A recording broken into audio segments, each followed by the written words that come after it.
আচ্ছা, ধৈর্য ধরতে গেলে নাকি ধৈর্যের ফল মিষ্টি হয়, এটা আমরা কিন্তু সবাই জেনে থাকি। কিন্তু আমি মনে প্রাণে বিশ্বাস করি কি বলো তো, ধৈর্য মানলে কিন্তু সে দিনগুলো কিন্তু তোমার আর ফিরে পাওয়া যায় না। আমরা ধৈর্য ধরতে ধরতে একটা সময় কিন্তু এসে ক্লান্ত হয়ে পড়ি।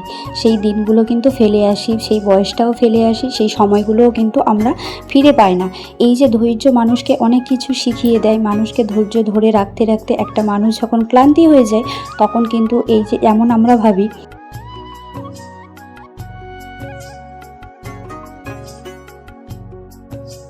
যদি সে কিছু খারাপ ঘটনা ঘটিয়ে ফেলে, তখন কিন্তু আমাদের আর আফসোসের শেষ থাকে না। মনে হয় যে কেন মানুষটার পিছনে এইরকম ধৈর্য ধরতে বললাম, ওর যে ডিসিশনটা নিয়েছিল হয়তো সেটাই ঠিক ছিল। মানুষ কিছু হারালে যেমন দুঃখটা তখন বোঝা যায় যে এটা না করলেই ভালো হতো, ওটা করলে মনে হয় ভালো হতো, ঠিক সেরকম আমরা এই যে ধৈর্য ধরতে ধরতে মানুষকে এইরকম কিন্তু একটা হয়রানি করে ফেলি আর কি। কিন্তু কিছু করার নেই, রাতের পরেই সকাল হয়, সেটা আমরা সবাই যেমন মানি, কিন্তু ওরকমই আমরাও একটা ধৈর্যের পরে কিন্তু পরে মিষ্টি হবে, সেটা আমরাও সবাই জানি। যাই হোক, চলো, তোমাদের সঙ্গে অনেক কথা বলে ফেললাম, অনেক বড় কথা বলে ফেললাম, কিন্তু ধৈর্য সত্যি আমি হেরে গেছি ধৈর্যের কাছে নিজের। তারপরেও কিন্তু এখনও পর্যন্ত সেই ধৈর্যের উপর বিশ্বাস করে রেখেছি। জানি সেই বয়সটা আর কখনোই ফিরে পাবো না, সেই সময়গুলো আর কখনো ফিরে পাবো না, কিন্তু তার হিসেবটাও কেউ আমাকে বুঝিয়ে দেবে না। যেই সময়টা হয়তো আমার তখন প্রয়োজন হবে না, সেই সময়টা তখন হয়তো আমার ভালো দিন ভালো সময় আসবে, কিন্তু সেই সময় সেই বয়স সেইটা আর ফিরে পাবো না। তো চলো, আজকে সকালে ব্রাশ করে ছাতু খেয়ে নিয়েছিলাম, তারপরে বরমশাইয়ের জন্য চা করে দিয়েছিলাম, তারপরে চলে এসেছি রান্নার প্রিপারেশানে। আজকে ছিল কাঁচা কলা পেঁপে আলু দিয়ে রুই মাছের ঝোল হবে, আর ছিল চিচিঙে ভাজা পটল ভাজা দুটো ছিল, আর ছিল চাটনি।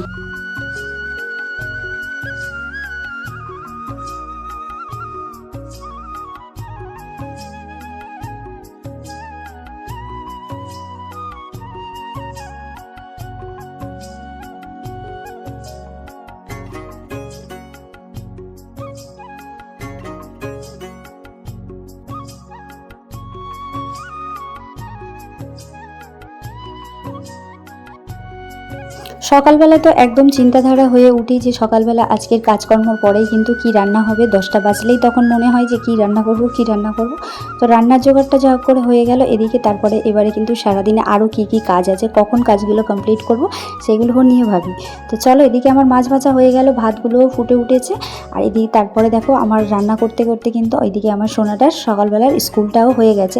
তো বাড়ি চলে এসছে, তারপরে এখন ওকে আমি ড্রেস চেঞ্জ করাবো, করিয়ে তারপরে ওকে হাত মুখ ধুয়ে কিছু খাওয়াবো। এবারে জানি রান্নাটা হতে আজকে অনেকটা লেট হয়ে গেছে, ভাতটা অন্য সময় হয়ে যায়, তবু আজকে অনেকটা লেট হয়ে গেল। তো কিছু করার নেই, ওকে একটু অন্য খাবার দিয়ে এখন বসিয়ে দেবো, তারপরে এদিকে আমি এখন মাছের ঝোলটা করে নেব। তো চলো, আমার এই যে ফাইনালি মাছের ঝোল রেডি। আর আজকে কিন্তু বরমশাইয়ের মর্নিং শিফট চলছে, তো সেই জন্য বাড়িতে নেই, অতটা চাপও নেই, আমরা তিনজনেই খাবো, শাশুড়ি আমি আর আমার শ্বশুরমশাই আর বাবু আছে, তো ছোট বাচ্চা মানুষ। তো চলো, আমার ফাইনালি কিন্তু রান্নাবান্না কমপ্লিট হয়ে গেছে। আর এই যে আমার রান্নাবান্না দেখো, সকালের হয়ে গেছিলো ভাত, তারপরে দেখো এদিকে চিচিঙে ভাজা, 2 পিস পটল ভাজা করেছি, আর একটুখানি চাটনি করেছি, আর এদিকে হয়ে গেছে মাছের ঝোল। তো এবারে আমি স্নান করব, স্নান করে এসে তারপরে আমরা খাওয়া দাওয়াটা করব। প্রচুর গরম লেগে গেছে, তো চলো এবারে স্নানটা সেরে নিয়ে এবার খাওয়া দাওয়াটা কমপ্লিট করি। আর আজকে তো প্রচণ্ড দেরি হয়ে গেছিলো, তো সেই জন্য তাড়াতাড়ি স্নানটা সেরে পুজোটা সেরে এলাম। তারপরে এখন দেখো চুলটা আঁচড়ে সিঁদুরটা লাগিয়ে এখন আমরা কিন্তু খেতে বসবো।